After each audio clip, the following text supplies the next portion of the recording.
Welcome to The Coolest Journey, the show where we dive, sometimes literally, into our guests' coolest stories at the crossroads of health and environment, helping us live better while caring for our communities and our planet. I'm your host, Hélène Caron, and thank you so much for tuning in. Let me ask you something. How important is brain health to you? Have you ever thought about the concept of brain fitness? Kind of like lifting weights for your brain? A healthy brain does so much for us. It supports our focus and memory, helps us regulate emotions and stress, and plays a huge role in how we connect with others.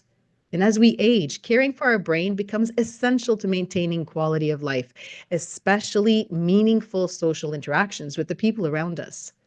Brain fitness is also critically important for people living with or recovering from a stroke or traumatic brain injury, or TBI, where inflammation and hormones also play a role in a person's recovery. After injury, the brain has an incredible capacity to adapt and rewire itself, but it needs the right stimulation and support. Targeted brain fitness practices can help rebuild neural connections, improve cognitive function, support emotional regulation, and restore confidence in daily life. For many stroke and TBI survivors, brain fitness isn't just helpful, it's a key part of recovery and long term resilience. Today's guest is an internationally recognized speaker, trainer, author, and the creator of the Brain Fitness Trainer programs. Jill Hewlett inspires and educates audiences ranging from small groups to thousands at conferences, special events, and corporate training around the world. Licensed in the field of educational kinesiology and a brain gym consultant for over 2 decades, Jill uses simple, fun, and highly effective brain fitness and wellness techniques to help people tap into their physical, mental, emotional, and functional potential, often with immediate results. Jill, welcome to the coolest journey. Thank you so much, Ellen. It's an absolute pleasure to be with you on this coolest journey conversation. I can't wait. Well, thank you so much for accepting. Now, the way we met is that I took your courses online because I'm a certified personal trainer and fitness instructor with CanFit Pro, and they have your courses recognized as CECs being continuous education credits, right? So your courses are recognized for CECs with CanFit Pro, and so I took some of your courses last year and then this year, and then we've exchanged, and then you graciously accepted to come on my podcast to talk about brain fitness. So that's how we met. So thank you so much. But I also was exposed to Brain Gym. And this is where I'm drawing a bit of a blank, 2017 or 2018, because of my TBI. So I really can't wait to talk to you about all sorts of things today, and I hope that our listeners are going to be getting quite a lot of information and tips from you. So thank you, Jill. An absolute pleasure. I just love the fact that you've taken some of my courses already. So you know firsthand, what brain fitness is, how I approach it. You've got a sense of the different strategies and the neuroscience around it. And then, of course, the common connection to Brain Gym, which the listeners will learn more about as we talk about how I got into this field of work. Exactly. Actually, so let's start from the beginning. Could you please define what brain fitness is? Like, how would you explain that to someone who doesn't know anything about brain fitness? Absolutely. I like to sum it up in three main components. Um, the first one is that brain fitness is the awareness that you can change your brain.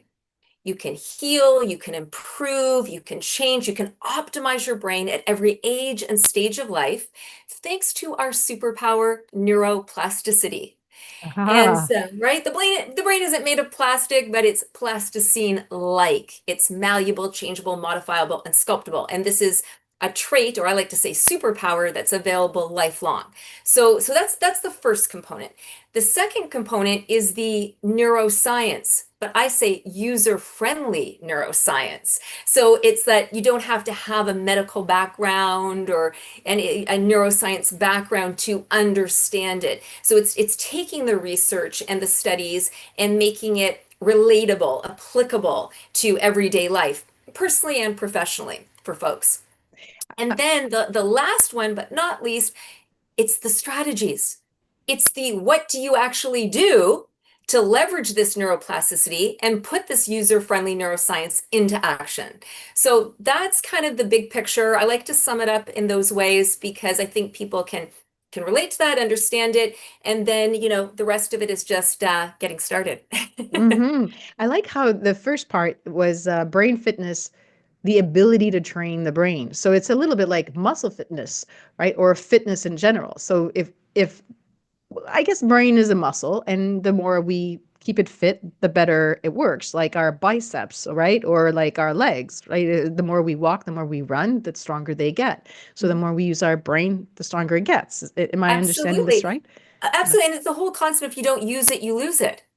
Mm. Because well, our brain in particular is an energy hog. It only and so it uses a lot of energy just to do its regular functions. Never mind when we're dealing with extra stresses and challenges or uncertainty.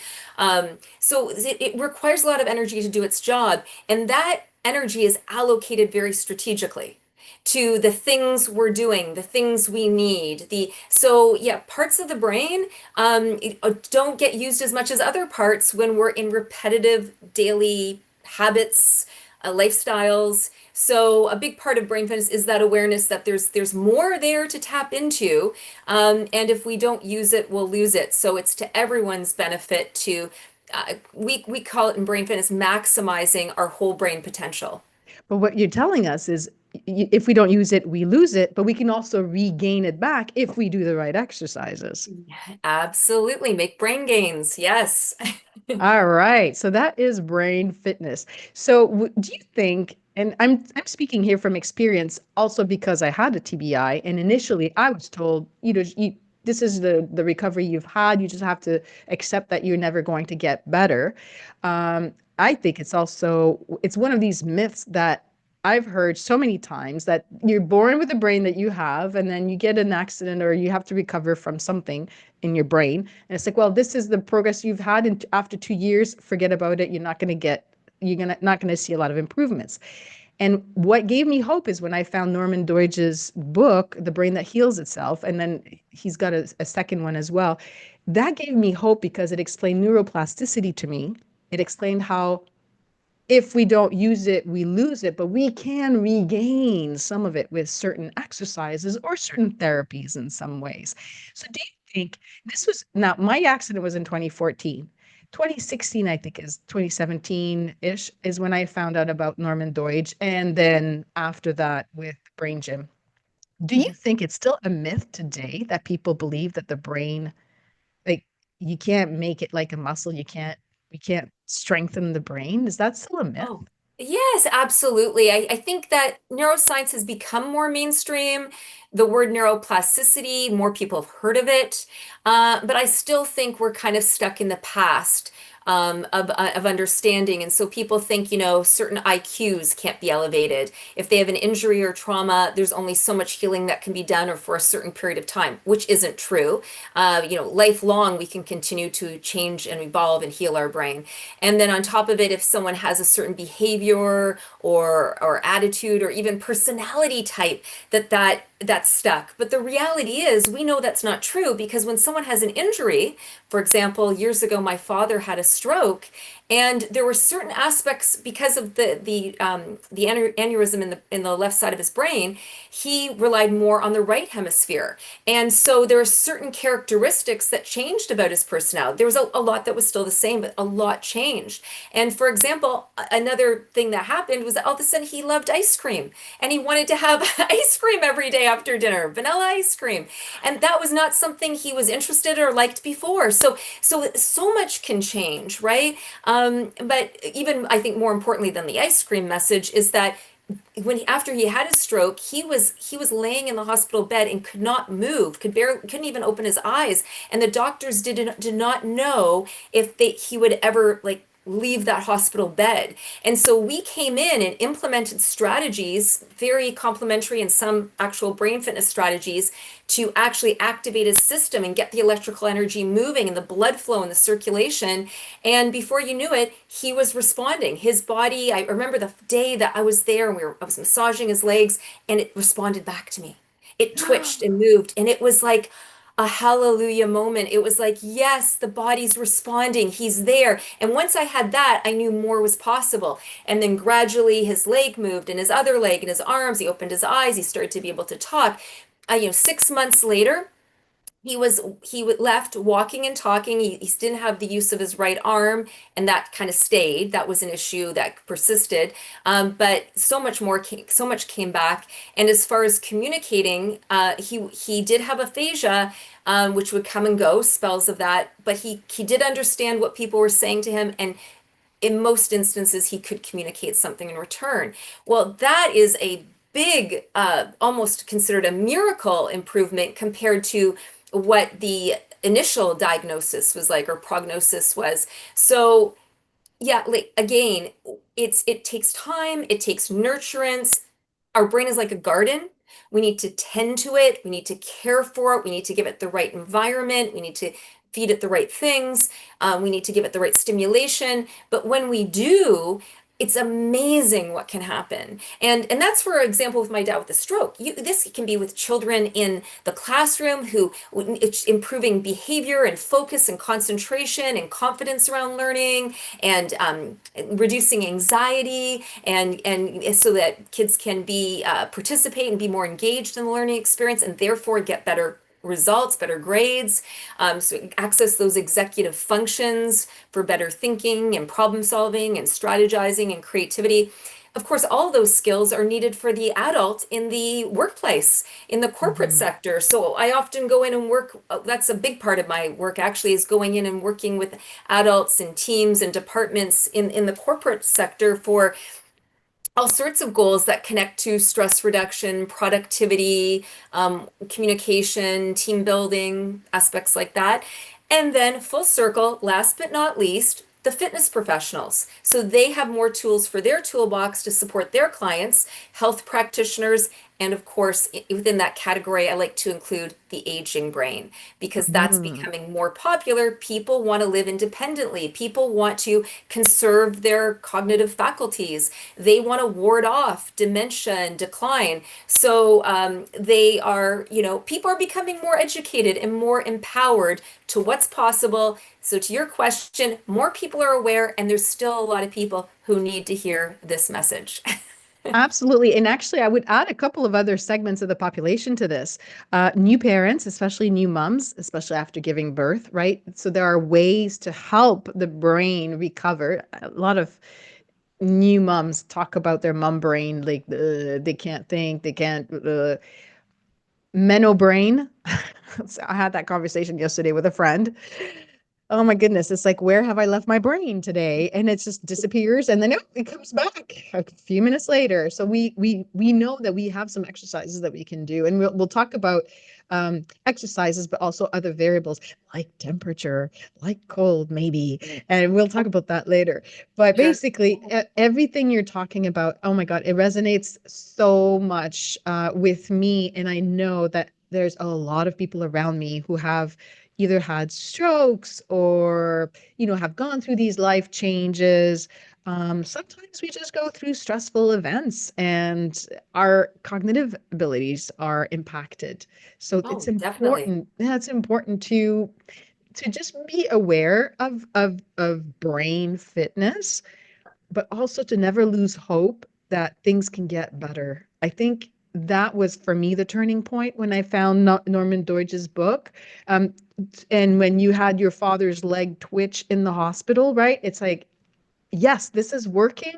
Let's not lose hope here. Let's keep going at it. And maybe we just have to, course correct a little bit here and there, but we are on the right path, never to lose hope for that things are going to get better.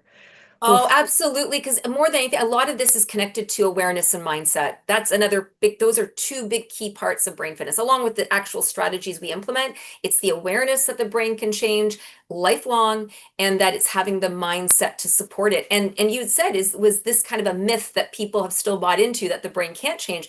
It's so important to debunk these myths because these myths alone can stop people in their tracks. I mean, another great myth that people don't realize is that the brain and body are separate and that a brain issue is separate than a body issue. I mean, the reality is if we have brain fog, we have body fog. If we have a hungry body, we have a hungry brain. If we have Hmm. if Hmm. we have inflammation in the gut, we have inflammation in the brain. Like it is a two-way street and it's all connected. And to see them separately is a disservice. That's why I use and a lot of fitness professionals really enjoy this. So, and I know you've probably heard me say it many times in brain fitness, we use the body we have to get the brain we want.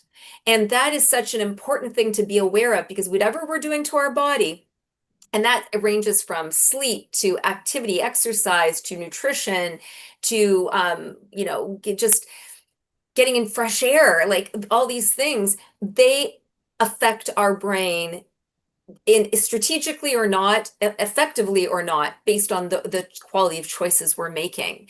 So we're always, you know what, we're always sculpting our brain. And so why not do it with intention? And why not do it with Hmm. this information that we're imparting and that's available now thanks to all these breakthroughs in neuroscience and give people a sense of empowerment. The sense of empowerment is that hope as well, right? They go hand in hand. And just to be clear, we're going to expand more on what brain fitness is, and then we'll talk eventually about what exercises people could do at home. But just to be clear, we're not talking here about exercising the brain just with crossword puzzles or brain games like Sudoku, right? There's a lot more to brain fitness. Oh, absolutely. In fact, I leave that to those experts. I mean, I'm happy to say do a jigsaw puzzle, play cards, do crossword puzzles. Those are great brain activities for sure. Board games in general are great, especially the social aspect and playing with others. However, if we're looking at what brain fitness is from my programs and what I've created here, it's a combination of things. And in particular, um, we're looking at personal awareness and then customizing to a person what they would do on a daily basis to train their brain. And that consists of everything from integrative movements, which I call neurobics, neurovascular exercises like aerobics is for the heart, neurobics is for your brain, sensorcises, engaging the sensory system, mini meditations, but I like to give it the word brain spas because having that calming, nurturing aspect for our brain as well.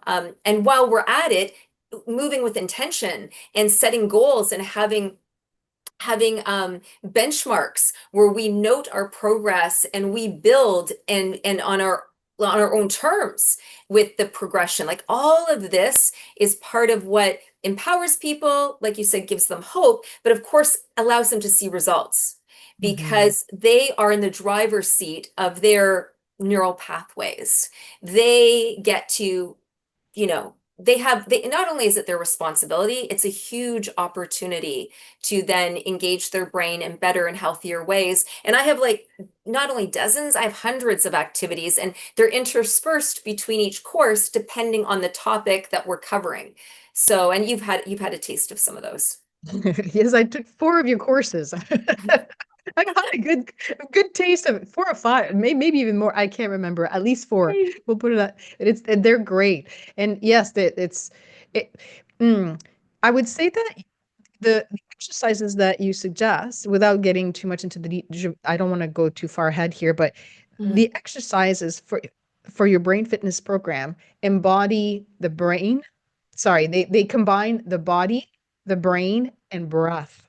So there's the movement of air that combines everything.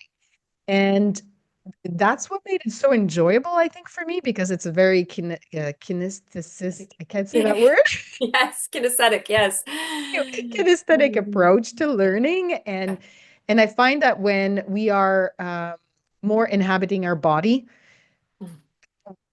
everything, I feel like then it becomes my space.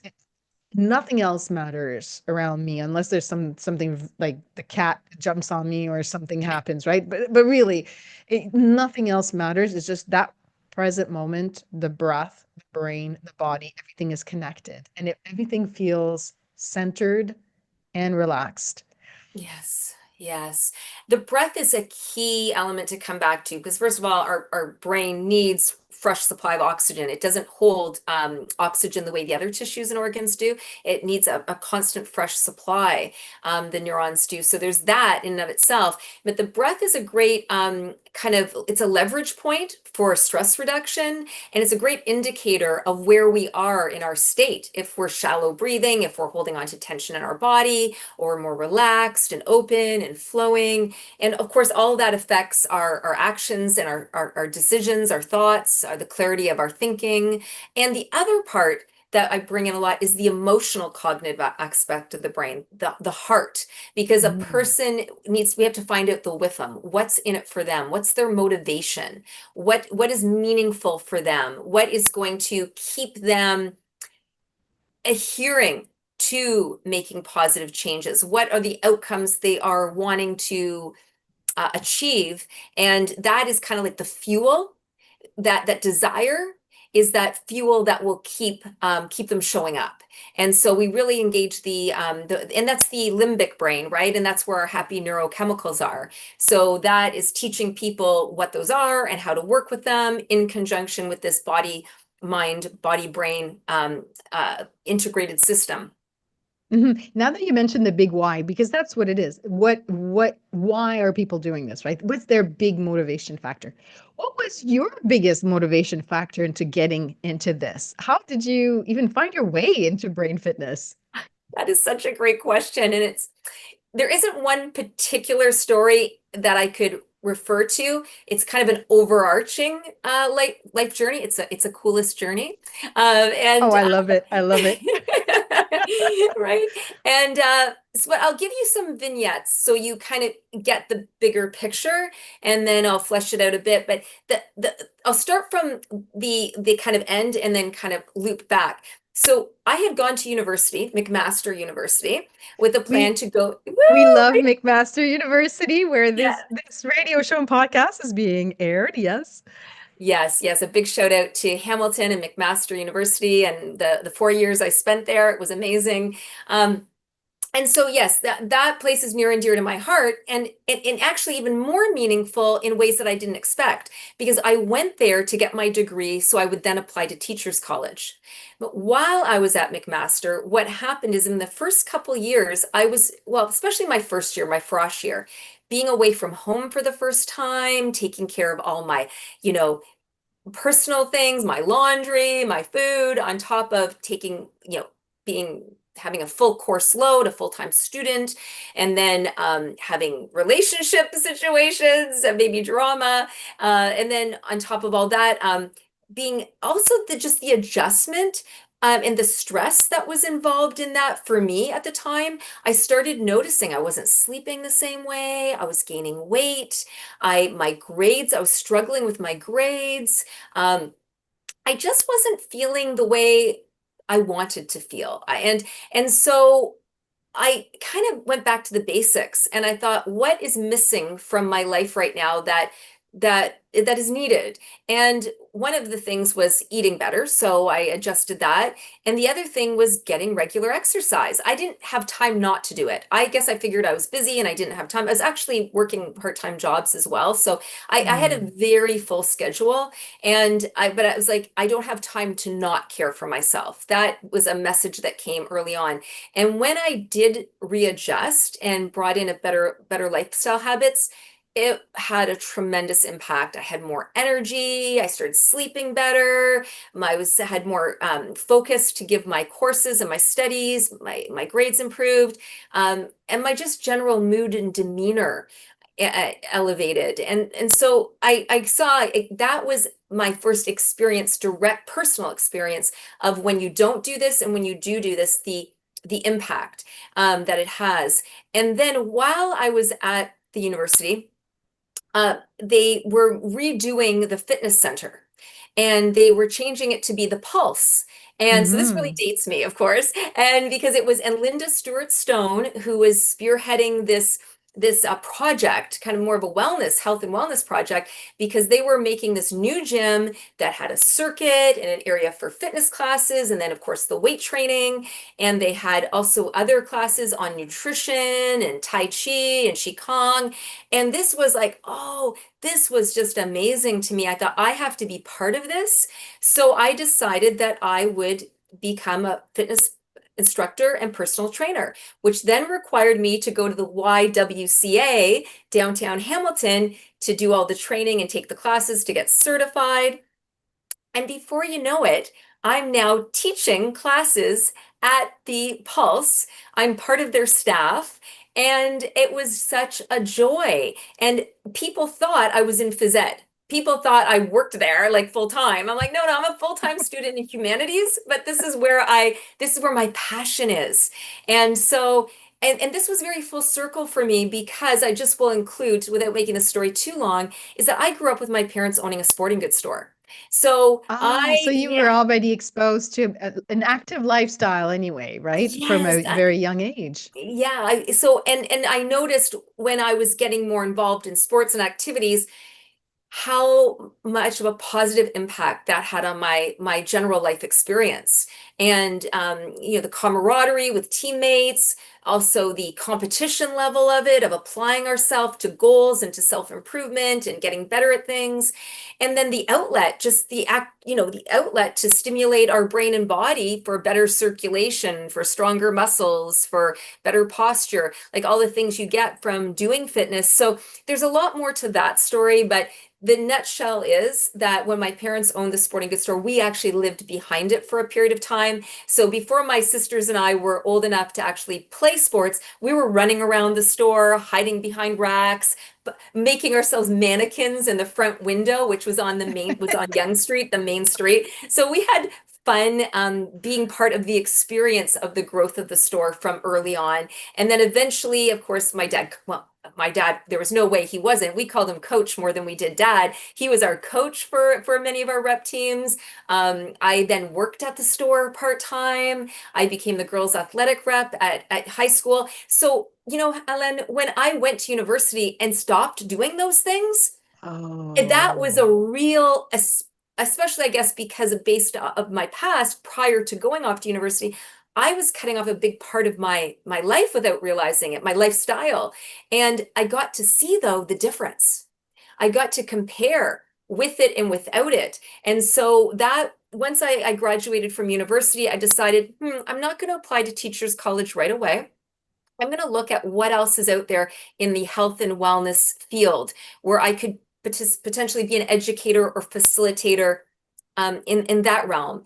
And that after a year of looking at all sorts of possibilities, directions that I could take in the wellness field, I came across educational kinesiology, which Brain Gym is part of.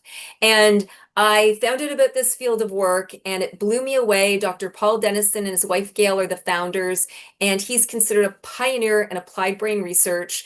And he had created these programs to help students learn better, to help adults as well learn better and function better and optimize their potential through this body mind connection and using awareness and these brain gym techniques and repatterning techniques that was having so an incredible success rate for people across the globe. I mean, anyone with a brain and body is going to benefit. And that was my journey. I got onto learning that. And before you knew it, Ellen, I was actually licensed in the work several years later, and to this day, I continue to keep that as an important cornerstone of the brain fitness courses that I now have created and provide. What I love in your story, Jill, is that your path into this was directly linked to your identity. You identified as an active person before you got into McMaster. Then you became inactive because of the demands as a student. And then you realized you weren't yourself. So by combining activity again with your lifestyle, or figuring out how you were going to include it. Then you were able to become yourself again. And that was your big why, is so that you can live your life as yourself in an optimal manner. It is pretty amazing. And also for you to find this educational kinesiology program, Yeah. that's amazing. Because now we're talking about what, late 90s, mid 90s? Yeah, so around the mid 90s, I found it. So, yeah, mid to late 90s. And what was especially cool too is that's another full circle because educational kinesiology, it connects education and movement, which Mm-hmm. was, I was thinking, I'm going to go into the field of education to become a school teacher.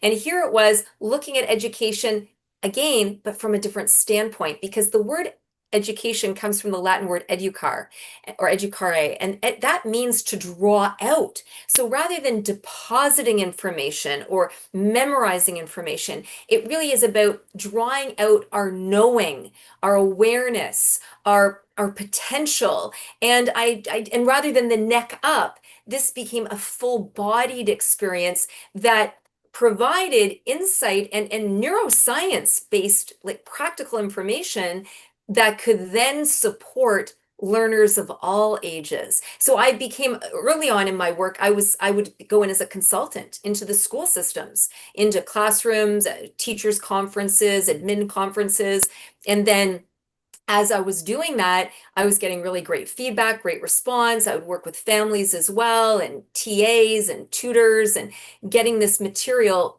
so they could use it and apply themselves. People started saying, well, could you come and speak, do a lunch and learn?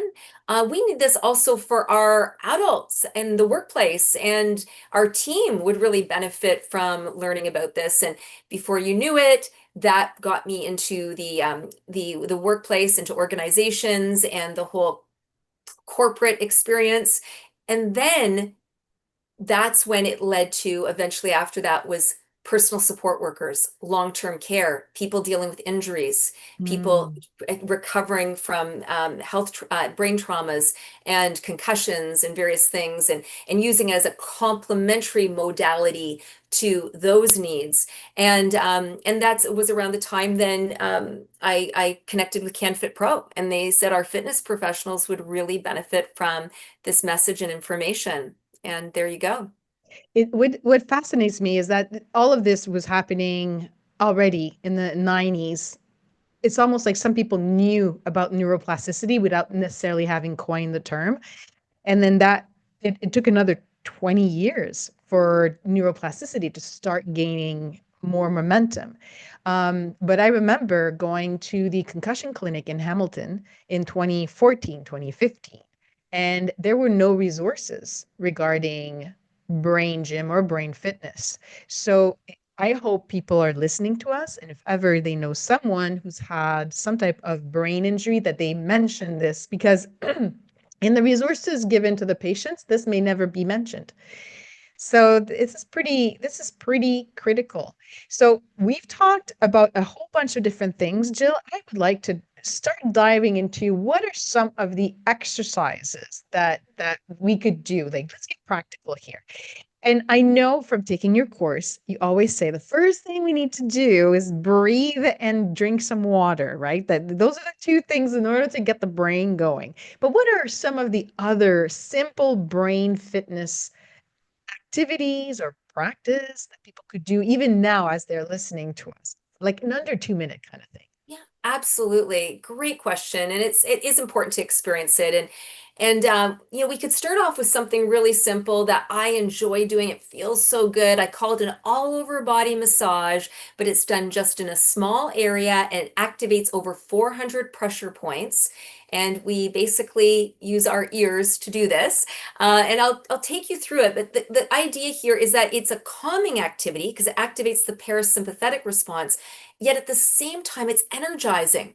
And I think people don't realize that they can be calm and energized simultaneously. Because I think in our fast paced world, people associate energy with being busy and constantly Mhm. producing and getting their to-do list done. Or being calm means sitting on the couch watching Netflix or reading a book or meditating for that matter. But there's a sweet spot in between where we can be calm in a learning and life ready state and be energized. And that is a really beautiful place to be aware of and to come back to. And an activity like this is a great, I call it a brain tune-up or a reset. And it's a auricular activity that's been around for centuries. Having said that, Dr. Dennison coined it as the thinking cap in the brain gym menu. And since then, I've built on it with a few different ways that people can approach it because it feels so good and it gives such amazing shift. You'll see a positive experience. So I invite anyone who's listening to just be aware right now of how they feel. And that could be just doing a body scan or noticing your breathing or anything, anything like that. Maybe there's what's a word to describe your emotional state in this exact moment. And once you do that, then I'm going to have people create peace signs with each hand. So two fingers up, kind of like rabbit ears on, on each hand. And then you're going to bring it to the side of your head. So one ear is one finger rather is at the front of the ear, and the other finger is at the back of the ear. And you're just rubbing with both hands on either side of the head up and down. And so that's just at the back of the ear and the front of the ear. You're getting a nice massage up and down motion. And this is kind of like the warm up of the activity. And just remembering to breathe as you do this. It feels good. I don't remember this one, but Yeah, I remember the pinching of the earlobes that you were probably going to talk about, but this one yeah. I don't even remember it. I'm already losing my exercises from my memory. Well, I'm Okay, building on it. This is probably new. I thought I'd give your listeners something, a little variety here, and teach you something new too, Ellen. oh, thank you. Thank you. Very much appreciated. So after you do that a few times, I would say, for like 10, 20 seconds, you have to do it long. Then the next step, step two, is to just gently pull out the ear, starting from top to bottom. And this is just pulling it out. And so again, it's meant to be pleasurable. It's not meant to cause any discomfort. So always adjust for those doing this. If anything was not feeling right, please don't do it or do it differently according to your needs. But you do that top to bottom, say 2, 3 times. And then the last one is to bring your thumbs to the front top part of your ear, your fingertips to the back, and roll out the ear.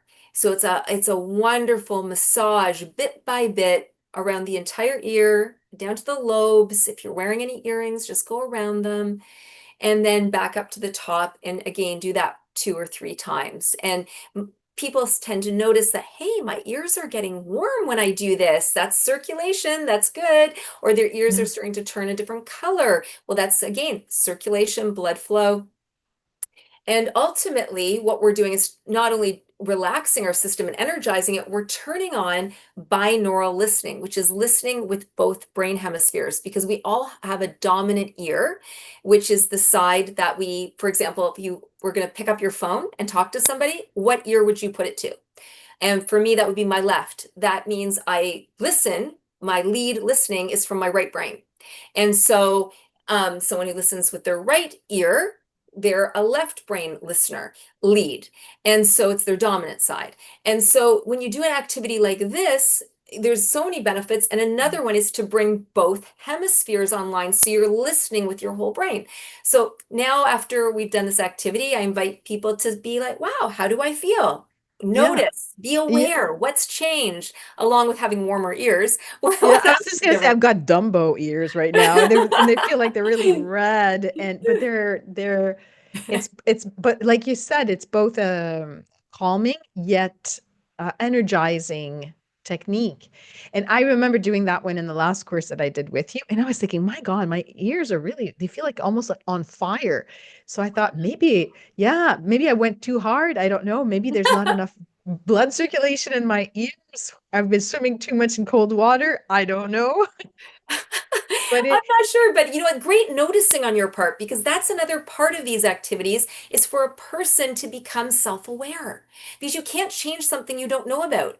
And then the even better part with awareness is that once a person becomes aware of something, before they even do something about it, awareness sets into motion new patterns. So we can literally break a habit simply with awareness, because there's a lot of times we do things without even noticing.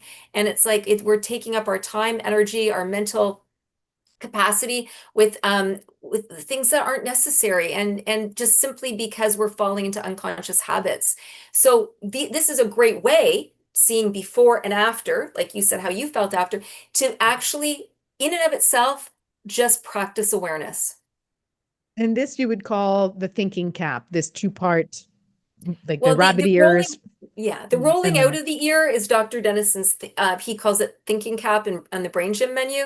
I added in these other parts because I think I enjoy doing all three. It doesn't take long to do. And I think I find it a great warm up for then the actual, and I get to, it really builds the dopamine, because I know how good that feels. If you have, listen, listeners, if you have not rubbed your ears before, this is your time to do it. It feels amazing. And I mean, if it doesn't, then please don't do it. But most people go, where have I been? Like, why have I not been doing this more often? Like, this is a great technique that it's a self-care activity that involves massage. And again, over 400 acupressure points are being stimulated throughout the system, like the tissues and organs and meridians.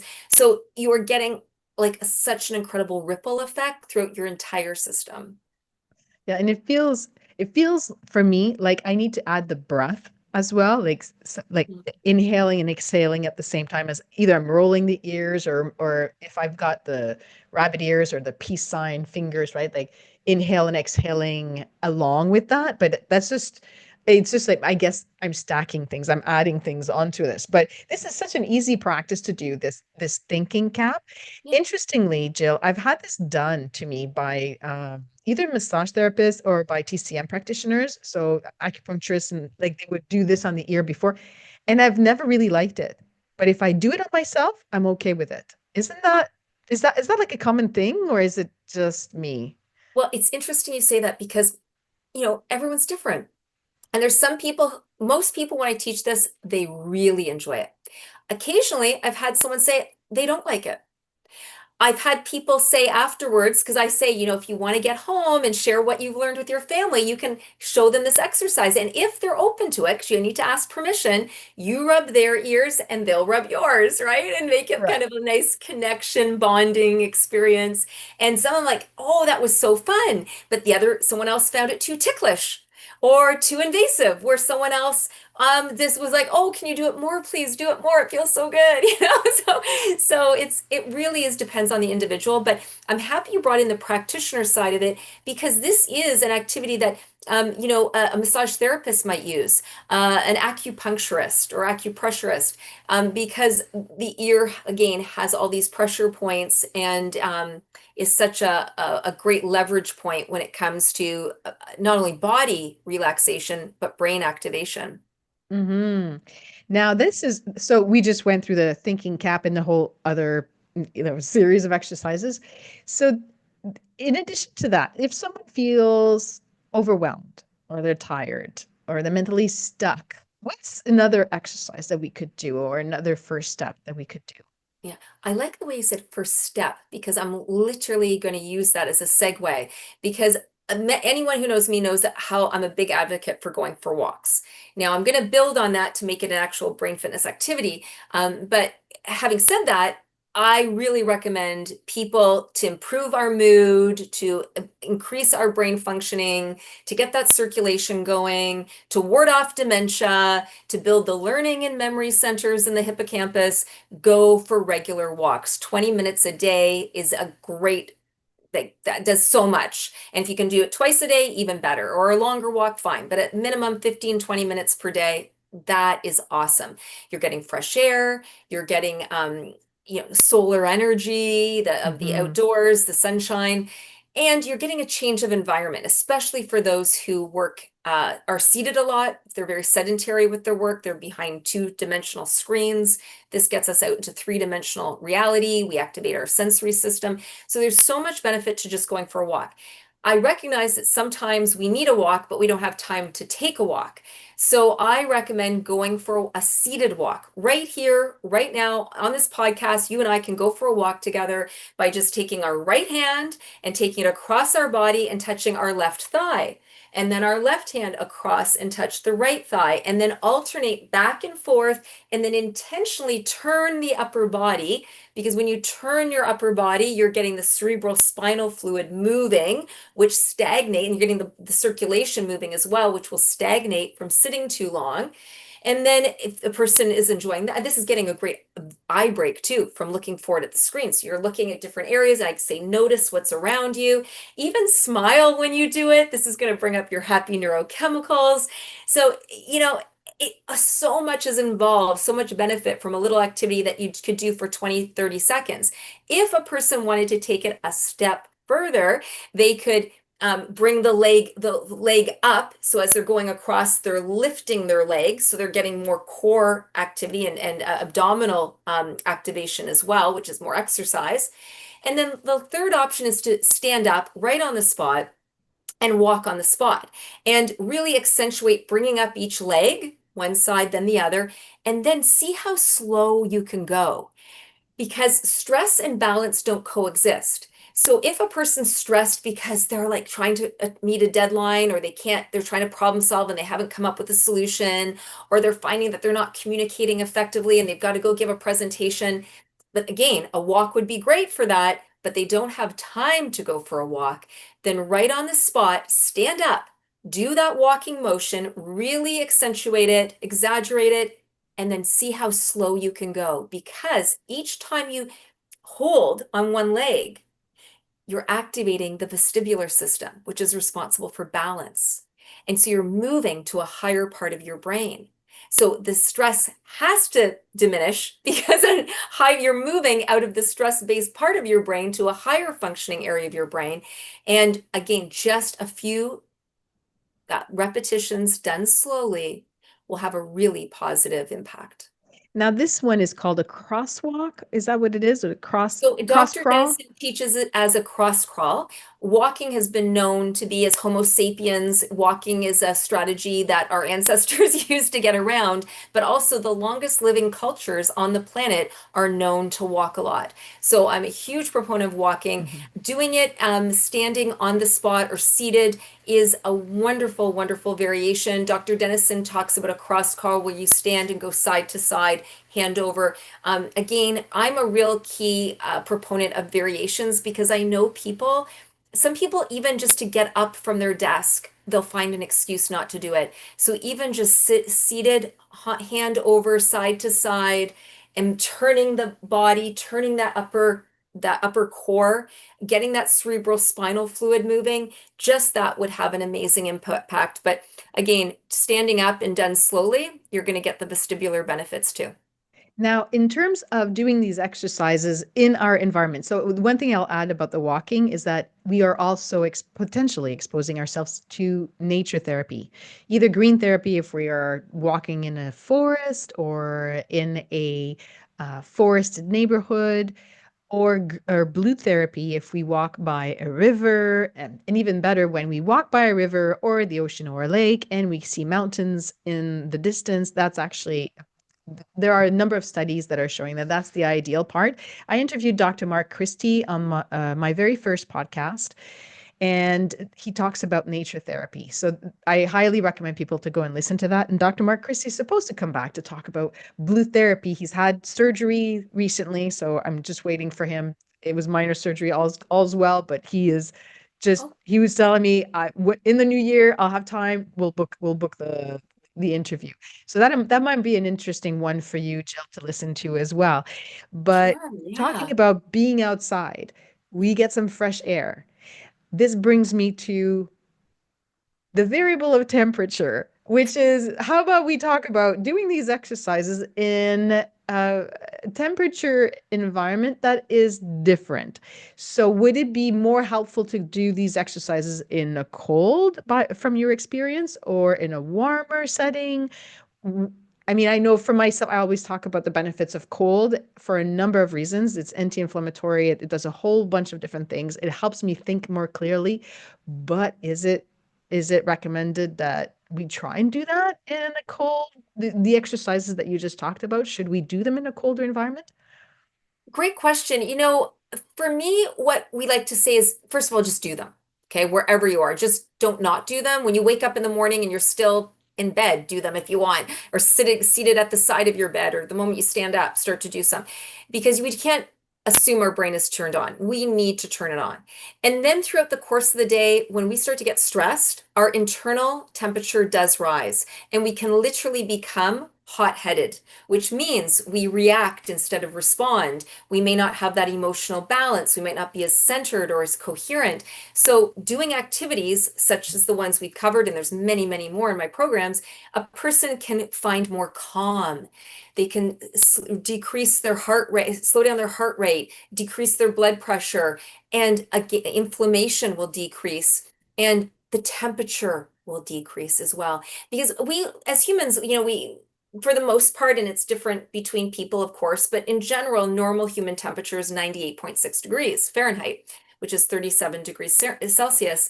And so we're always looking, the body's looking to get back into that. So even if a person who's doing cold plunging or they happen to live in a very tropical, warm environment, the body is working hard to get back to that actual temperature because it's what's safe for us.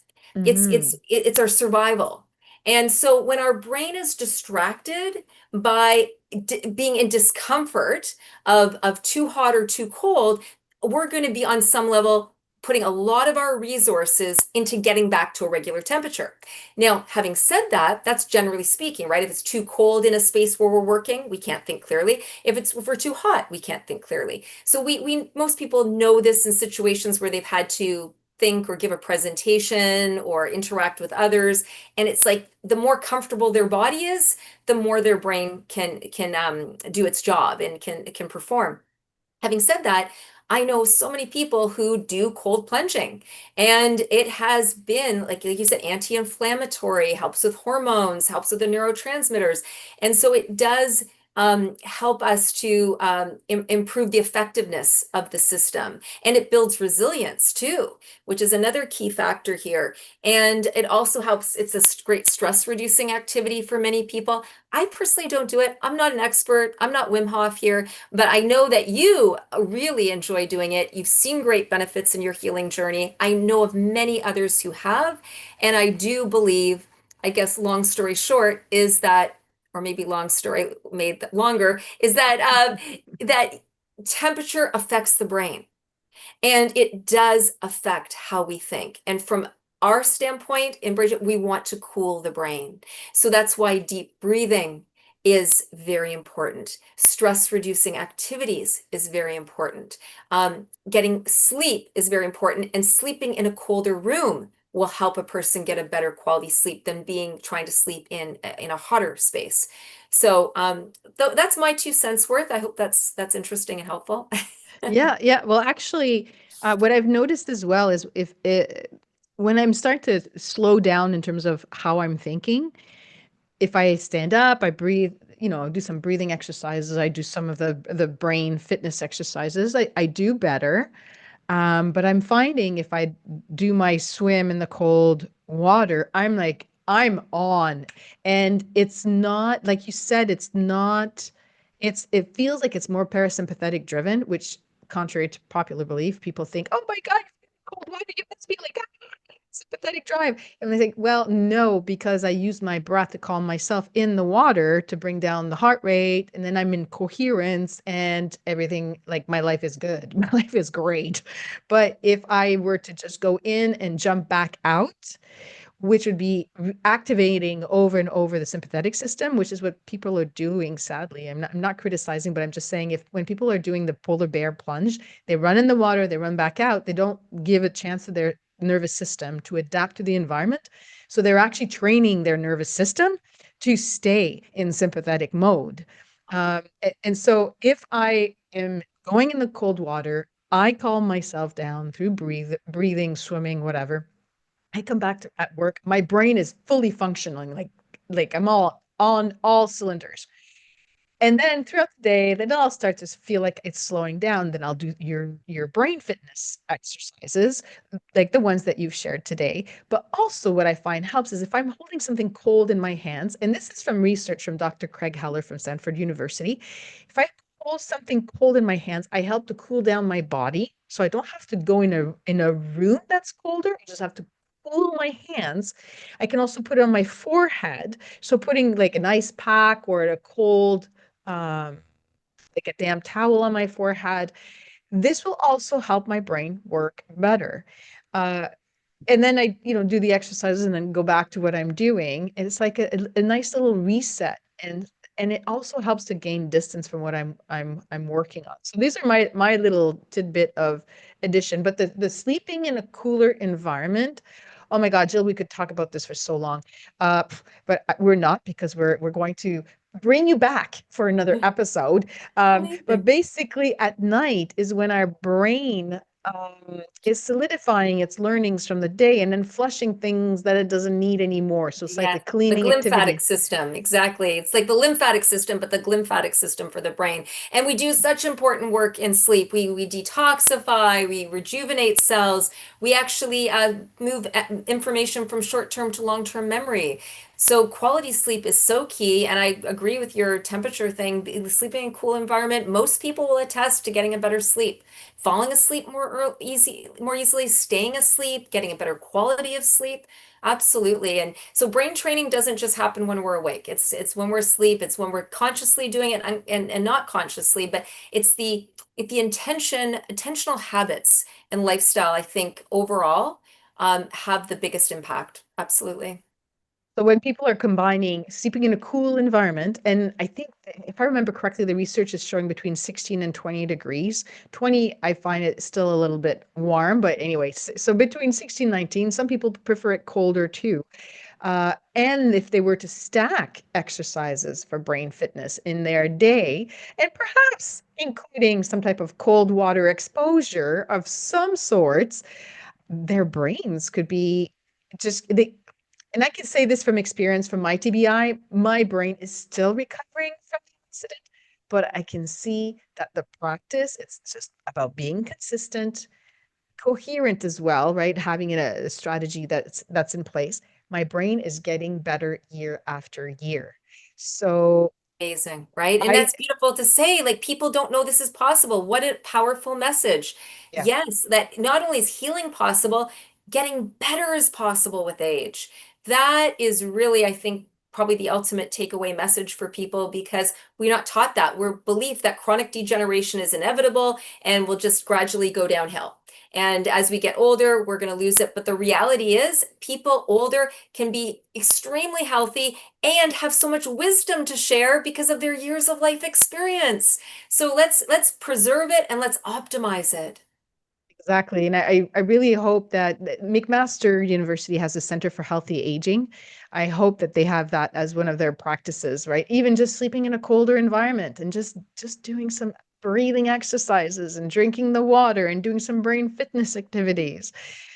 Jill, we have so much more that we could have talked about, including, know, I'll finish with this one. Uh, would you say that this brain fitness path has been one of your coolest journey in your professional and personal life, and why? Oh, absolutely. Hands down, no doubt about it. 110%. It has been one of my most coolest journeys. As you saw and as you spoke to it so eloquently, it's an inside out journey. It's from my own identity and my upbringing. And there's so many connect the dots pieces to it. So it's connected to the fabric of who I am. And I'm so grateful to be on this constant learning curve because new information comes out. I have wonderful conversations with people like yourself who add so much richness to this and depth and breadth. So it's the community that comes from it, the learning curve that is a constant, and ultimately the growth. So, and I'm a big one of my values for sure is well, growth and connection. So when I'm connecting to information, connecting to people, and it's in the realm of growth, I'm literally in my flow. I'm in my zone. And so this work is an expression of that. So thank you so much. Well, thank you, Jill, for sharing this part, right? This, all of your experience, really, and for sharing yourself as well on the podcast. You're such a shining light. I just love you. And thanks for sharing all of your exercises with us today. It's one cool journey for sure. And I think your tagline says it's a great reminder that a happy brain is the foundation that we all need for a healthy life. That's your Yeah. tagline, right? Yes. And I like to say a fit brain is a fit life too. And because they're so connected. The brain is the CEO of everything, all of our thoughts, feelings, and actions. And ultimately, probably a great takeaway message for our listeners is that again, it's our responsibility to care for it, and it's a huge opportunity. Huge. So when people get in the driver's seat of their neuroplasticity and create their neural pathways, they're going to find immense empowerment, satisfaction, improvement. The list goes on. And again, it's an individual journey, but collectively, we can be a solution for the rise in mental health and the rise in brain issues and dementias and cognitive decline. We can be the solution. And I think individuals like what you're offering here through your Coolest Journey podcast and other individuals I come across, people are being the lights to role model and share this message. And the more people that get on board as a global collective, we can make some really incredible positive changes. Absolutely. I think it's the best way to reclaim our lives and reclaim our dreams as well, right? And I'm really embracing life for what it has to give us. So much, so much.